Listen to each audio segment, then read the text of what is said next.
Bonjour.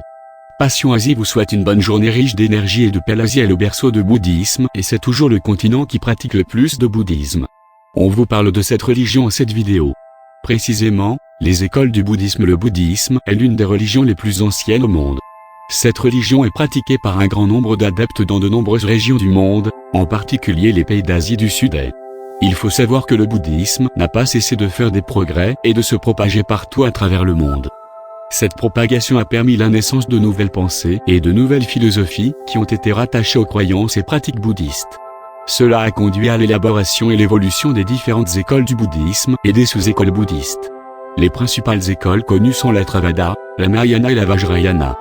Toutes les écoles bouddhistes et leurs adeptes encouragent à adhérer à certaines pratiques et à adopter certaines philosophies. Certaines de ces philosophies et pratiques sont communes alors que d'autres sont caractéristiques de l'école ou de la secte. Le bouddhisme Mahayana. L'école Mahayana est considérée comme l'une des deux principales écoles du bouddhisme. Cette mouvance est apparue tout d'abord pendant le 1er siècle de notre ère. Littéralement, Mahayana signifie la plus grande charrette et cette secte est la plus modérée et compréhensible dans son interprétation du bouddhisme. Dans les régions où cette secte est présente, non seulement les moines et les ascètes, mais aussi la population se doit de suivre la voie du Mahayana. Aujourd'hui, la secte est prédominante en Asie du Nord et l'Extrême-Orient, y compris la Chine, le Japon, la Corée, le Tibet et la Mongolie. Le bouddhisme tantrique ou bouddhisme Vajrayana. Le bouddhisme tantrique est tout à fait différent des autres sectes bouddhistes. Aussi connue sous le nom de Vajrayana, cette secte est basée, dans une certaine mesure, sur les tantras, les techniques tantriques écrites en écriture indienne. Cette technique prescrit l'emploi du résultat comme principale voie en utilisant des termes plus simples. Cela signifie que la personne doit essayer de s'identifier et d'utiliser le corps éclairé, de la parole et l'esprit du Bouddha. Le bouddhisme Theravada. Le terme Theravada signifie littéralement la voie des sages. Le bouddhisme Theravada est fondé sur l'origine des croyances et des pratiques du Bouddha et le début des années monastiques. Aussi appelé bouddhisme Hinayana, il est surtout prédominant dans le sud de l'Asie, en particulier au Sri Lanka, Myanmar, Birmanie, Thaïlande, le Cambodge et le Laos. Le bouddhisme tibétain.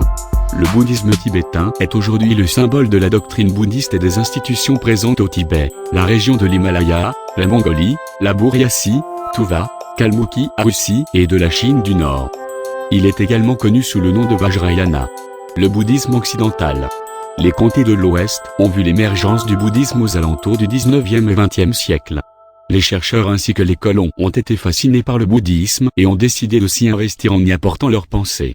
L'un des principaux incidents survenus lors de l'exportation du bouddhisme en Occident a été la création de la Société du texte pali. Cette mouvance a été fondée en 1881 par Thomas William Ridavi, pour encourager et promouvoir l'étude des textes pali. Le pali étant la langue dans laquelle les textes du bouddhisme, Theravada ont été conservés, les textes pali sont la plus ancienne collection de textes bouddhistes conservés dans la langue, dans laquelle ils avaient été consignés. Le bouddhisme zen. Les sutras Mahayana, qui ont été écrits en Inde et en Chine constituent la base du bouddhisme zen. Parmi ceux-ci, les plus importants sont les Lankavatara Sutra, le Daimon Sutra, le Samantamukha Parivarta, le Sutra du cœur, un chapitre du Sutra du lotus et la plateforme de Huinong Sutra. Les éléments fondamentaux de la philosophie bouddhiste constituera les notions de base du bouddhisme zen aussi. Cette forme de bouddhisme Mahayana insiste particulièrement sur la méditation, ou illumination intérieure. Merci de votre attention sur la chaîne YouTube Passion Asie. Pour avoir les nouvelles vidéos sur l'Asie, merci de vous abonner sur la chaîne en cliquant le bouton inscription et la cloche. Bonne journée.